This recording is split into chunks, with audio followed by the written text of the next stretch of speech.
Today I had an extremely insightful conversation with an insurance adjuster who works in Florida that is shedding a ton of light on a bunch of the problems that we're seeing with insurance. You know, we just had two major hurricanes rip through the state over the past couple of months, Hurricane Helene, Hurricane Milton, and the problem is a lot of people are seeing their claims denied, and the thing is, most of them are legitimate claims, guys. I've been telling people insurance is a scam. This conversation I'm about to share with you guys is proof that insurance is a scam, because it's not that people aren't paying for the proper coverage, it's just that the insurance companies are finding ways and tricks and playing games on people in order to try and make a bunch of the recent damage that happened from the storm look like flood damage, whether it is in fact flood damage or not. And the problem is you, the homeowner, if you don't have the money to fight these insurance companies in court, then you're going to end up essentially probably losing your home or having to pay out of pocket all of the damages yourself. Because what happens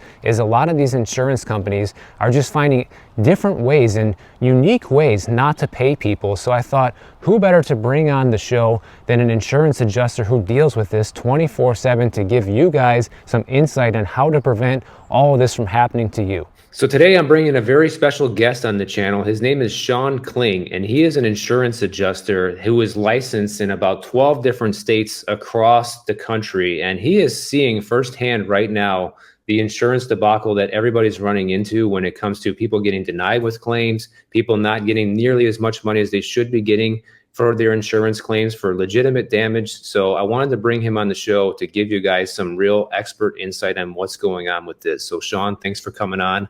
How are you today? Thank you for having me, Michael. Big fan of your channel. The information you share is absolutely amazing. It's essential, and I'm glad that I've subscribed, and I hope more and more people subscribe to the information you put out. Thanks for having me. Yeah, absolutely. I appreciate you being a fan of the channel as well. Why don't you just give everybody like a quick overview of your history with insurance and how you got into this? Well, my name is Kling. I own Aaraya Claims. I'm out of the Tampa area. About 6 years ago, I moved to Tampa, Florida from Pennsylvania, just outside of Philadelphia. And I got into the insurance industry prior to that working for OSHA. And I did a lot of workman's comp insurance and investigations for fires and claims of those natures.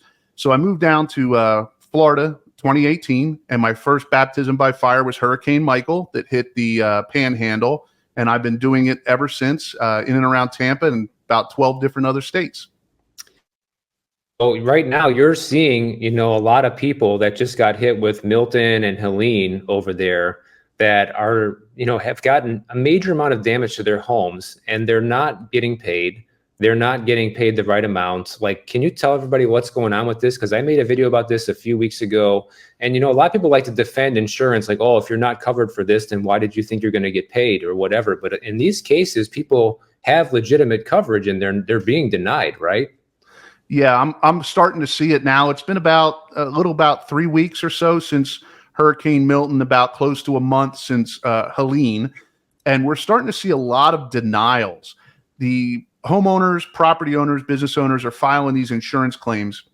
And what's happening is the insurance companies are going out, and the first thing they're saying is everything is flood damage, and they're trying to pin it on flood. And if you know anything about flood insurance, there's a cap on how much flood insurance can pay. And there's a lot of statute that doesn't apply to flood insurance that applies to homeowners insurance, things like matching statute and replacements and things like that are not covered under flood. So if a person's filing a flood claim, a lot of the damages that are not caused by flood, the insurance companies are trying to pin on flood. And I'm seeing a lot of it. I think the numbers just came out that was like 37,000 people have just been denied or grossly underpaid from these recent hurricanes. And that's not including Hurricane Debbie that hit a few months back. Same thing. So how does like an insurance adjuster like you, like how do you come in there and decide what is flood, what was flood damage and what was something that was caused by rain instead? Because obviously there's a lot of wind during a storm. There's a lot of water intrusion from other things besides just flooding. And it sounds like a lot of these insurance companies are trying to just say, well, the water came up and your house was damaged. Like, how can you determine that and, decide like what's legitimate flooding and what isn't? So rule of thumb is if it comes from the sky, it's homeowners insurance. If it comes from the ground, it's flood. So with anything with flood, if you're looking at the ground itself and it's coming up, seeping through the ground or running along, your yard and going into your house, it's a flood claim. And flood covers anything from about 4 foot down. So your floor, your kitchen cabinets, anything that's about waist high is covered with flood damage. Anything that's above 4 foot, unless you get like a torrential flood like they had in North Carolina, which was, biblical. Most of the time, anything above that is covered under your homeowner's insurance claim if it's coming from the sky. That's the best way to answer it. Ground, flood, sky, homeowners.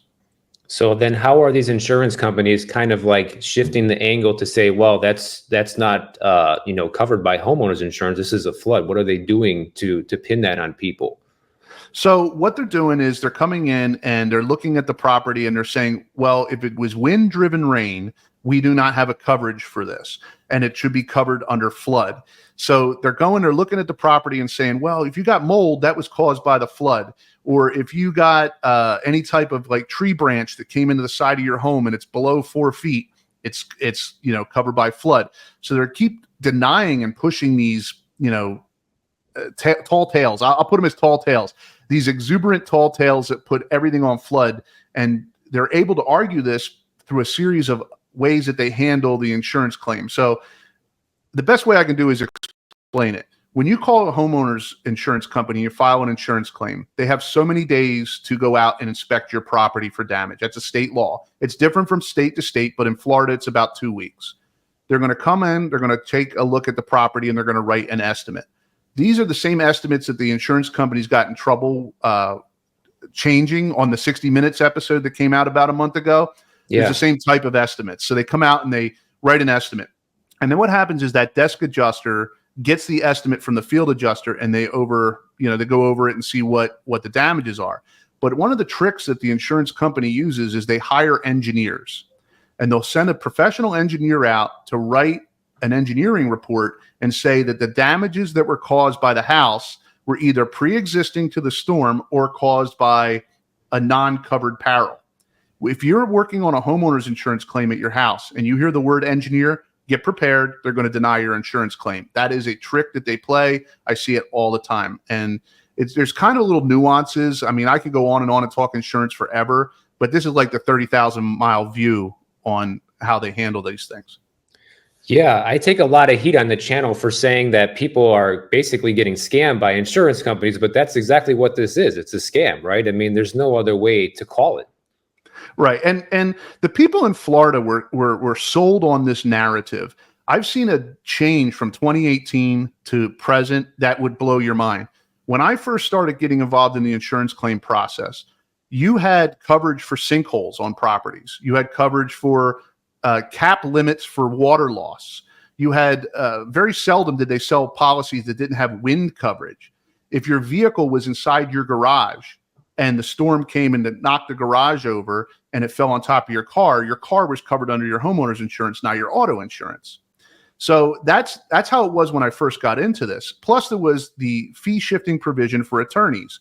And there's been a lot of news about that on over the past few years about how these attorneys have taken advantage of this system. And I'd love to explain actually kind of how that works, but that is an old law that goes back to the 1890s. And the reason they had that in place is they knew that Joe homeowner or Joe property owner didn't have as much in their coffers to fight the big insurance companies, and the insurance companies could nickel and dime them.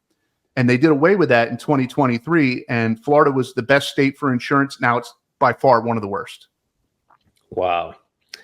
Yeah. So let's dig into that a little bit more, because obviously we just changed the laws in Florida not that long ago to make it harder to sue insurance companies. And that's kind of like supposed to help us lower premiums. And I've seen a few examples. People have written me a few stories of people getting lower premiums, but it's definitely not the norm yet. And yeah, we are getting more companies come back into the state. More people are going off of Citizens Insurance, but the real question is, what kind of coverage are they actually getting? And, is it going to be there when they need it is kind of the real concern. Not so much how much are you paying? It's, are you going to have coverage at the moment of crisis, Right. And so I'd like to kind of explain a little bit about that. So one of the myths that were out there is that there was hundreds of thousands of lawsuits that were pending in court for homeowners insurance claims in Florida. And the lobby and the politicians were going out saying that this was caused by attorneys and contractors and public adjusters. And they would, every now and then, they would find somebody and say, look at this guy, he did something corrupt and he should go to jail. And this is what's hurting the insurance industry. And the people were eating the candy and they were believing it. So they got to change a lot of laws. Well, one of the things that why there was so many court cases for insurance claims was that with the fee shifting provision, the insurance company, if they lose, they had to pay your attorney's fees. That's the way the law worked for 130 years in Florida. Well, when COVID came, the courts closed down and the insurance companies realized that the attorneys or the public adjusters that they hired were powerless because there was no way to legally enforce it by court order to make the insurance companies pay. So what they did was they stocked up and stacked all these lawsuits and they sat in court for the better part of 2 years and caused a backlog in the court system. And now they knew that the insurance companies knew they couldn't pay these attorneys' fees by denying the claims and still collecting premiums and raising your premiums every year. So they stacked these up. And then what happened is they went to the state and said, oh my God, we have all these cases. We can't pay these people. And they went insolvent. And what happened is then when those companies went insolvent, they went to the Florida Insurance Guarantee Association, which is an organization run by the state of Florida that pays basically pennies on the dollar through a joint collection of all insurance premiums around the state to homeowners that their insurance company went out of business. So that's what they did. And then they all went out of business and they used these excuses of these insurance companies going out of business to push the law. Meanwhile, the same people that went bankrupt started new insurance companies in Florida and were able to start them after the law changed. So all these new insurance companies are actually run by the same people that bankrupt the old insurance companies. And as a matter of fact, the CEO of American Integrity, one of the insurance companies here in Florida, has been seen multiple times on LinkedIn bragging about the fact the law changed and saying that the gravy train's over, and he's one of these people that really pushed for this. It was a complete debacle. And only people that it hurt were the homeowners in the state of Florida. Yeah, it definitely seems like it so far. And obviously these two most recent hurricanes are proof of that. And it makes me wonder, like, okay, as a homeowner, you want to buy a house, you have to get insurance if you're going to get a mortgage. There's no two ways around it. And, you're forced to pay for these premiums and then you need the insurance. It doesn't come through or it doesn't come through to the amount that you need it. But in some of these cases, people actually lose their homes. The actual house gets, washed away or whatever. And are you seeing claims like that being denied? Because sometimes people ask, well, what happens if you have a mortgage on a house and the house is completely gone? You still have to pay the mortgage and all these kind of things. It's like, well, yeah, you do still have to pay the mortgage, even if the house isn't there. But, the insurance company should be the one taking care of it from there. But are you seeing this happen? I'm seeing it happen quite a bit because, again, with the pointing of fingers between flood insurance and home insurance, if your home is destroyed from a hurricane or a flood, you have to have a place to go. You're still responsible to pay your mortgage. You don't get out of that.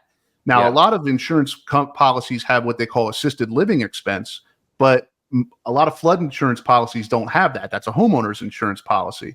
So with a flood insurance policy, you'll get $250 maximum and maybe $100,000 worth of contents collection. So you're looking at $350,000 if your house is completely gone, maximum that you'll get if it's just blamed on flood.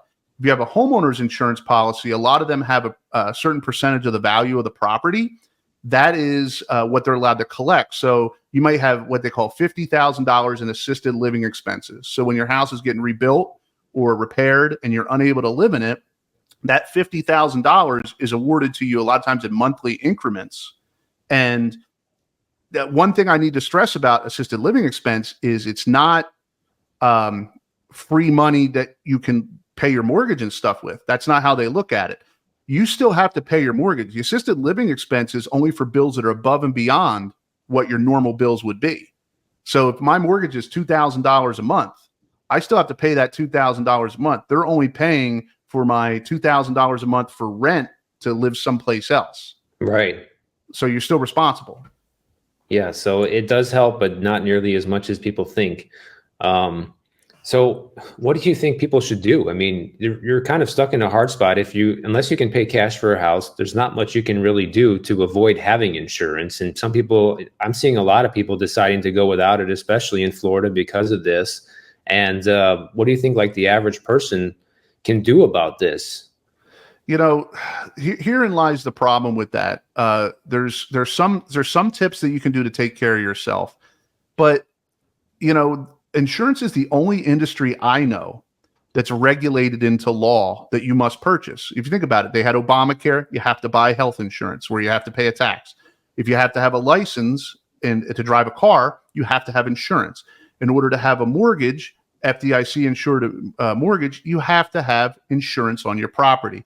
So there's no way of getting around some properties. I would highly recommend that some people don't go without homeowners insurance, but on the same token, be careful what your agent's selling you. A lot of people buy on price only. They look and they say, okay, I can't afford $5,000 a year for my property insurance.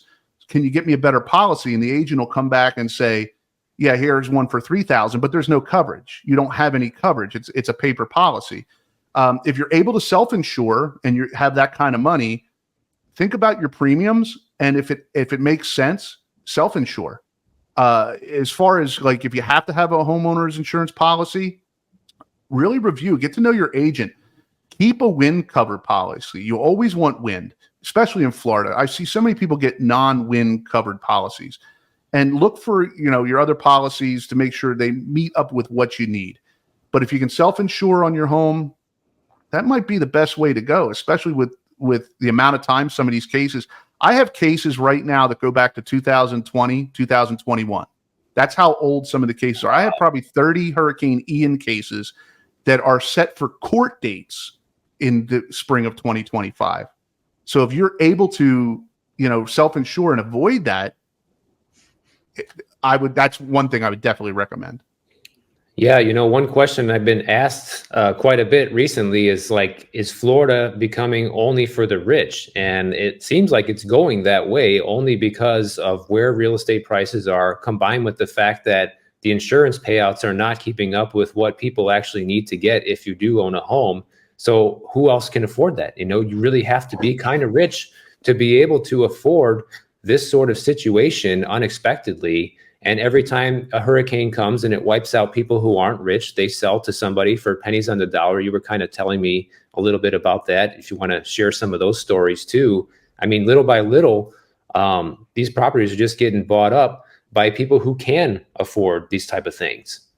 Yeah, I'm seeing it too. Like, I'm doing a lot of work down in the Pinellas County area, Hillsborough County area, where they got hit with floods. And there's a lot of investors going down there and buying these homes for speculative money. I mean, it's like really little amounts of money. I mean, I've seen houses were worth $500,000 on the market, say 2 years ago. Now, I know the real estate market's changed, but that's what it was now. And they're giving people $50,000, $60,000 to walk away from these homes. And then when you have your insurance company goes out of business, it might even actually be worth it, because when you go to the Florida Insurance Guarantee Association, it's usually only 10 cents on the dollar. So the cost to rebuild a home, the cost of labor, and they jack up labor because there's a labor shortage during a hurricane. And then you also have to figure community zoning and everything else. Sometimes these things have to be approved. You could wait forever. Yeah. So some people, it's just worth it to walk away, but be careful. Be careful with that. Yeah, that's something that everybody watching this video needs to understand. Like, you have to be fully aware that if you're going to buy a house in Florida, that one day you may face a situation like this, and you may end up having to take pennies on the dollar for your house to walk away from it because it was destroyed. You can't afford to fix it on your own. You can't wait 2 years for the insurance claims to come through and the money to come through on that. So you're kind of just being waited out, because it's just like going to court with somebody. Whoever has the bigger bankroll is able to kind of drag it out longer, and you lose. It's kind of the same situation, right? Yeah. And the other thing you have to take into consideration is the size of your insurance claim. And I'll use an example. Most homes in Florida, residential properties, not commercial properties, have usually a $10,000 water break limit.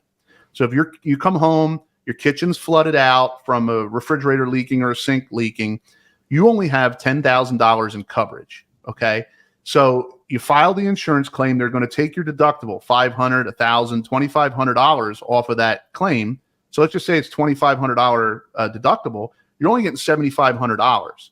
So you have to be careful. Do you want to go after the insurance company for that $7,500 if they underpay you, or they say the damage is only $2,500? You used to be able to do that, but now that's how they nickel and dime these homeowners, is they deny and they cut these claims enough that the homeowner can't get legal representation because the law changed, and it's not beneficial for the attorney or the public adjuster to take the case. And now the homeowner is eating more than their deductible with like things like water damage. I see that all the time. Water is the biggest one by far. Water, people say roof claims, it's water claims with a $10,000 cap. The insurance companies make so much money, and you got to figure for every 1,000 insurance claims that are filed, probably only about maybe 100 of them, maybe less, have any type of representation, whether that's a public adjuster or an attorney. And if you take those numbers and you add them up, and they cut those water claims down 1,000 here, 2,000 here, that stuff adds up over time that they're not paying out, and it's more than your deductible that you're eating out. Yeah. So one thing I want to ask you, Sean, is can people still sue insurance companies under this new regulation, under these new laws? Like, I don't really know too much about that. I report on a lot of this stuff, but I digest a lot of information on the channel, and I just kind of move on from one story to the next, and I haven't looked into this deeper than that. So first of all, like, are people still able to sue insurance companies, and under what circumstances, and are people having any success with that? And one other thing I want to add to that question is, a lot of people say, well, you should hire your own adjuster, especially if you're in a claim situation. So maybe you can kind of clarify some of that for people. Absolutely. So yes, to answer your question, yes, you can still sue your insurance company. There's no law, although some insurance companies tried, like American Integrity. We have a saying, there's no integrity in American Integrity. Or we call State Farm, Snake Farm. We've got nicknames for them all. They tried to hide a provision in their policy that said you couldn't sue them, and it had to go to binding arbitration, and the state approved that, but somebody went after that in court and actually got that overturned. It's your constitutional right. You can seek legal representation in just about any matter. So to answer your question, yes, but you also have to consider, is it worth it? In the old days, up till 2023, if an insurance company denied your claim, you had two recourses. One, you could sue them, and they were responsible for your attorney's fees if you knew you had an applicable case that needed to be paid out. And two, except for Citizens, which was Citizens Insurance, which was protected under state constitution, you used to be able to do a thing called a bad faith lawsuit. I'll give you an example. I had a client one time call me up, said, "Hey, Sean, a guy that was building a pool next to my house ran into it with a dump truck, and knocked my garage down." And he called me up and he said, "Can you help me out?" So I drove out, met this guy, was an older man, and went through the claims process and started helping him out. And I sent my letter of representation in to deal with the insurance company. Well, there was an insurance adjuster who is notorious in the industry, started circumventing me and trying to get to the homeowner. And the homeowner was like, "Hey, they're out here inspecting my property." I said, "What do you mean? They didn't tell me that they showed up at your property." He says, "Yeah." And he just took a picture of the guy up on his roof and, showed me his business card. And I called the insurance adjuster, and the insurance adjuster said, "Well, I don't have to speak with you. I only have to speak with the homeowner." And he was trying to circumvent me. And then he tried to get the homeowner to sign something without me knowing about it and get me removed from the case. In those situations, there used to be a thing called a bad faith lawsuit. So you used to be able to basically sue your insurance company for acting in bad faith by circumventing your representation, or lying about your case, or changing the estimate. There was all sorts of rules about that. I've even had insurance adjusters call me up and say, "I'll give you 24 hours to tell your homeowner to unfile that claim, or I'm going to drop their coverage." I've had that happen. And Wow. You get that in writing or on a voicemail. That was a bad faith lawsuit. So you had your homeowner's insurance claim, and then you could collect bad faith on top of it. That's all gone. They changed that in 2023, right after Hurricane Ian, when they elected the new legislator, which was led by a senator who proposed the bill that his family, surprise, surprise, owned an insurance company. Yeah, what a surprise. Wow.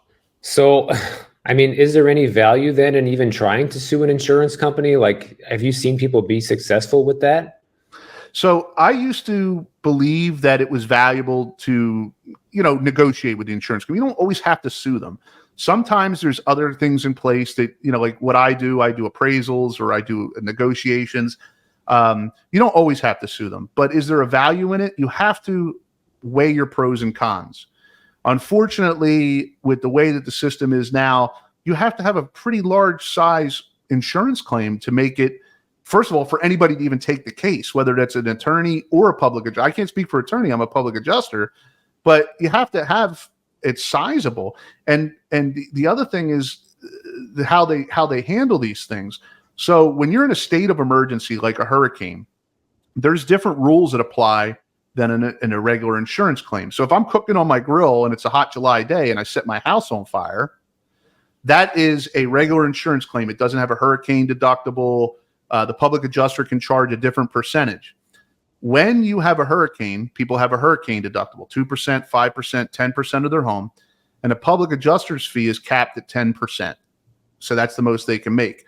So if you have a $50,000 deductible and you have $70,000 worth of damage, the public adjuster a lot of times is not going to be able to help you because we're chasing $20,000 for us to make $2,000, and we have costs involved, estimates, inspections, all that time. So a lot of times we can't help you. An attorney's definitely not going to be able to help you. So a lot of times the homeowners wind up eating that.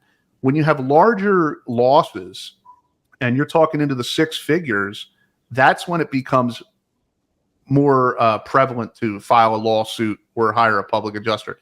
It's sad to say. We used to be able to help the little claims, but that's where the insurance companies are making their money now, by just paying just enough that it's not advantageous for anybody to pursue any type of legal action or representation.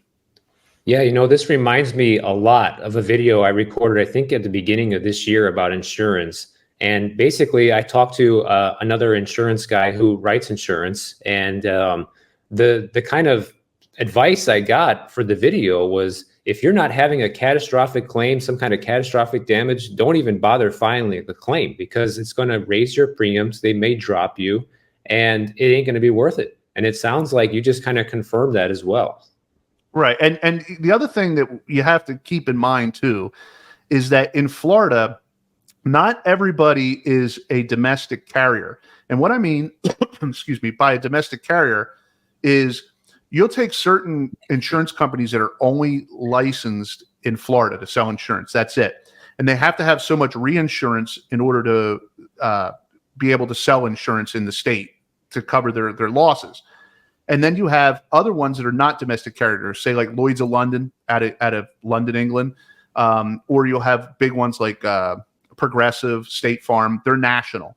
The ones you got to stay away from are the domestic carriers. They seem cheap, and they are cheap, but they're the ones that are going to fight you the hardest, and they're the ones that are going to go out of business. Think about it. State Farm, Allstate, Chubb, they don't go out of business. But the carriers like with the weird name, I just heard one called like Longboat or something. I never even heard of them before. They just popped up. These are the ones you got to kind of watch out for, because they'll write these cheap little policies, and when it comes time to pay, they'll get backlogged. They won't pay, and they go insolvent. So your friend was right. Be careful who you signed up with, and maybe only file something on a major catastrophe like a fire or complete loss of home during a hurricane. Well, also what you just said kind of skews the idea that this whole lawsuit is bringing in more insurance carriers. Like, okay, it might be bringing in more people, but how many of them are legitimate in terms of, like you just said, it could just be an insurance company that just popped up. And then when it comes time to get paid, you're going to be fought tooth and nail on the claim, maybe not get paid or not get paid as much as you're supposed to. So at the end of the day, all these new insurance companies that are willing to write in Florida now aren't going to be that helpful for most people. That's right. And like I said in the beginning of the video, that these new insurance companies were founded by the same people that bankrupted the old insurance companies during COVID when they didn't want to pay out claims. So they're administered and sold. As a matter of fact, I forget when it was. It wasn't that long ago, maybe 6 months ago. There was articles in the newspaper where they were doing investigations on some of these insurance companies that members of their board or members of their leadership team were involved with companies that went insolvent. And there's a law in Florida that prevents you from being an owner or a board member or something like that of an insurance company that went insolvent for a certain period of time. And they just caught a bunch of them, and the state tried to push it through to make exceptions for them. It's a nightmare. It sounds kind of like a little bit of corruption to me. I mean, they're kind of passing laws that are not in favor of the citizens of the state of Florida, and they benefit the insurance companies. Meanwhile, there's a lot of fraud happening because of the insurance companies. They're the ones committing the fraud, claiming that people are committing the fraud. And then in the meantime, we're all forced to pay unless you are willing to go without it. Right. And here's one thing, and I'd really like to address this to the viewers. And this would be like probably one of my biggest tips with this. Insurance companies have a great propaganda machine. We've all seen their commercials with the NFL players or the funny characters, the duck, and whatever, they have it on there. And they make you feel that they're your friend. They're not your friend. They're for a profit business. They will tell you people like attorneys and myself are out trying to scam you. Well, let's think about this for a second. You still pay those insurance premiums, and they escalate those insurance premiums every year while they're fighting you on a case. So you're living in a house that's falling apart. You can't live in it. Your public adjuster, your attorney, we're not allowed to charge you anything. So we sometimes work 2, 3, 4, 5 years for free upfront while those insurance companies are still collecting the premiums. And then when it comes time to pay and they got to go to court, they drop you. So who's more of the crook? The person that's working for free, that's in the same boat as you, or the insurance companies that are taking your money and all that the whole time and fighting you? And that's one of the biggest propaganda things. So if somebody comes out and says, hey, look, I've seen the CFO. The CFO of Florida has done multiple commercials and been on TV. Don't sign anything. Don't sign anything. Well, who's more of a crook? We're not taking your insurance claim. There's a myth that there's an assignment of benefits. Those assignment of benefits were done away in 2023. They're not legal in Florida. So people can't go around and sign up assignment of benefits. It's a felony. It doesn't exist anymore. So the assignment of benefits myth is gone. The crooked public adjuster thing is gone. I've had clients I've worked with for years, and still have not been paid. And sometimes we don't get paid. Sometimes the claim don't settle. And guess what? I eat that. That comes from my pocketbook, not the homeowner, not the insurance company, but I believed in your case. So that's probably the biggest thing I want to put out there with people. Get help. Yeah. So what kind of help should people reach out for? If they find out that they're in a situation like this, what should they do? Well, I would say, first things first, take a look at your policy. Most people are ignorant on how insurance works. They just don't deal with it every day. But take a look at your policy. Remember, your agent, in most instances, is not an employee of an insurance company. They're an independent contractor that sells policies. So agents are really good to reach out to your agent. Another thing is, I would get a hold of a reputable public adjuster, preferably somebody that's in state.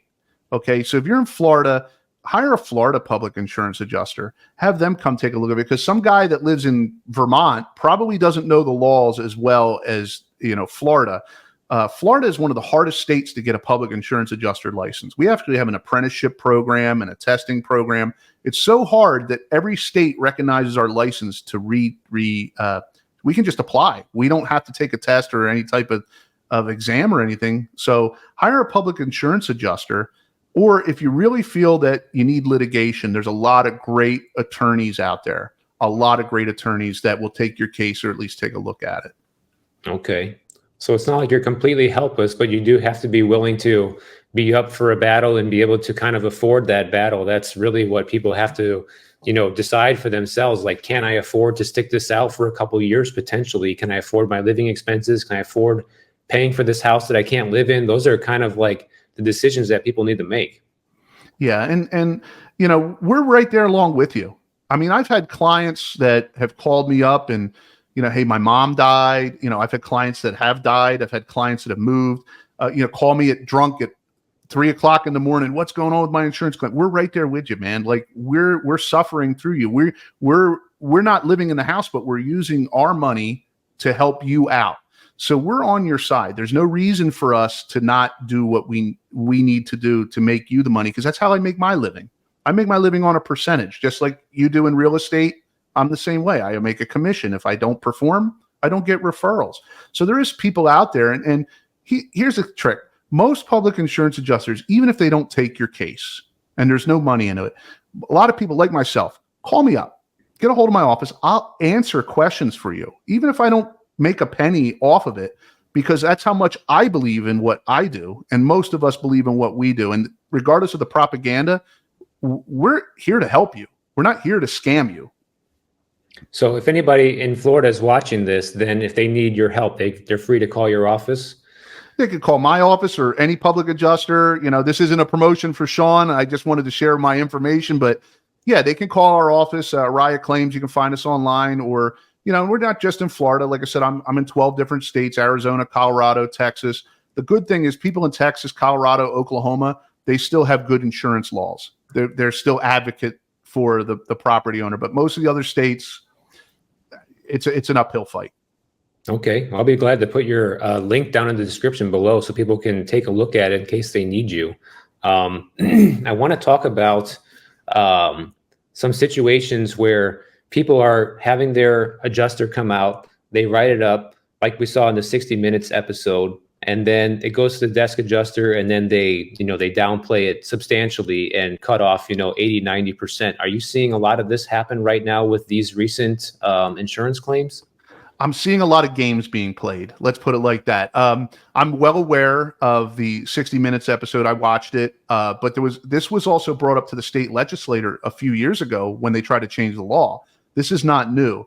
A lot of the field adjusters are what they call independent field adjusters. They actually don't work for the insurance company. They're subcontractors. So they'll come out, they'll submit their estimate to the insurance company, and then the desk adjuster makes the decision. I'm seeing a lot of games where you're getting more of, they're not recognizing letters of representation from public adjusters. They're trying to change things as far as like what the root cause of the damage was without even being out there. I haven't seen too many altered estimates recently, but that's because a lot of them are being watched. So there's a lot of other games that they can try to play, and you have to be careful. The thing is, my brother's a first-party property attorney. He's in the industry 25 years, number one sinkhole attorney in Florida.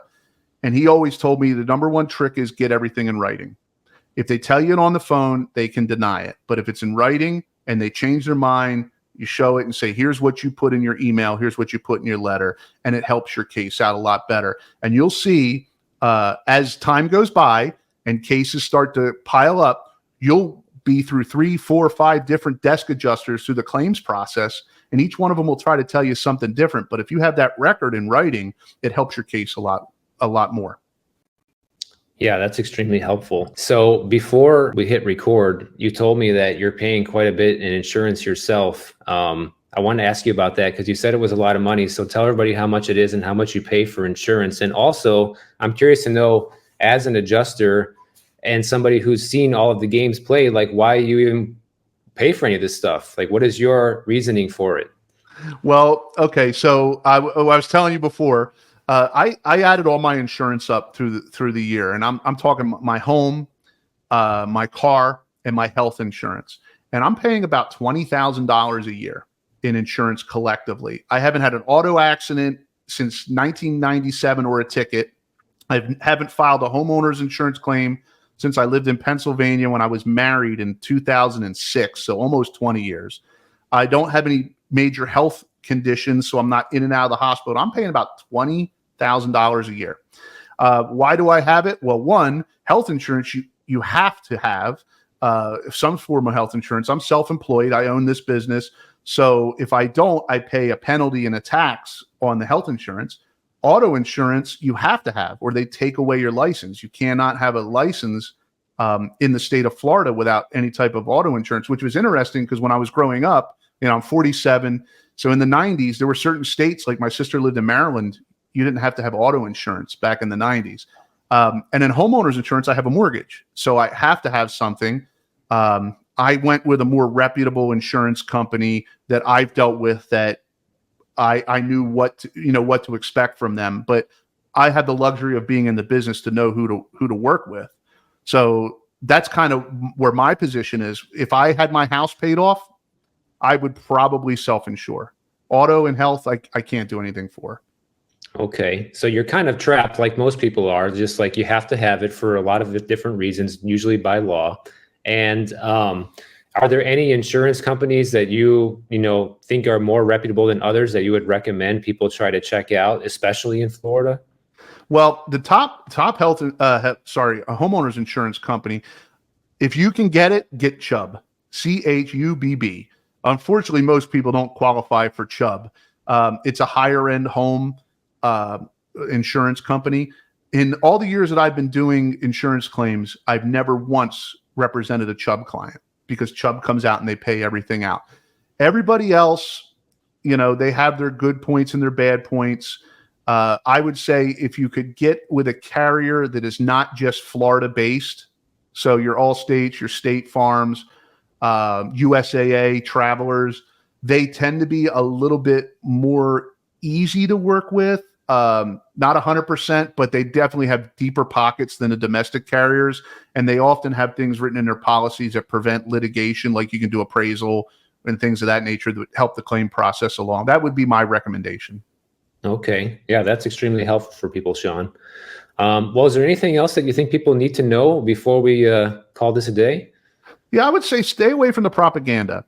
Remember, your politicians that are out here pushing these agendas, they're out here trying to get votes. At the end of the day, you've worked your butt off. Your family's worked their butt off to provide, drive a car, live in a nice house.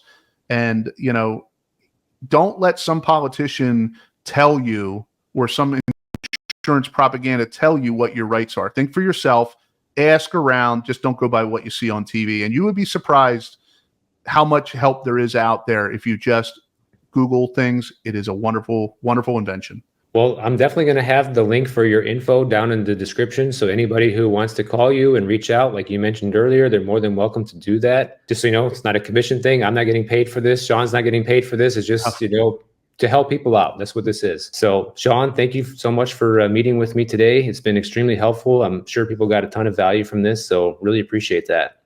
Thank you for having me, Michael, and keep up the good work and informing people. Your channel is one of the best on YouTube. I really appreciate that. Thank you so much, sir. Take care. So once again, I want to thank Sean for coming on today. And if you guys want to reach out to him and ask him any of your insurance questions, feel free to reach out. The link to his contact info is down below in the description. So if you enjoyed this video, please make sure you subscribe to the channel. And if you don't want to wait for my next video to come out, check out this one on the screen right over here, and I'll see you in the next one.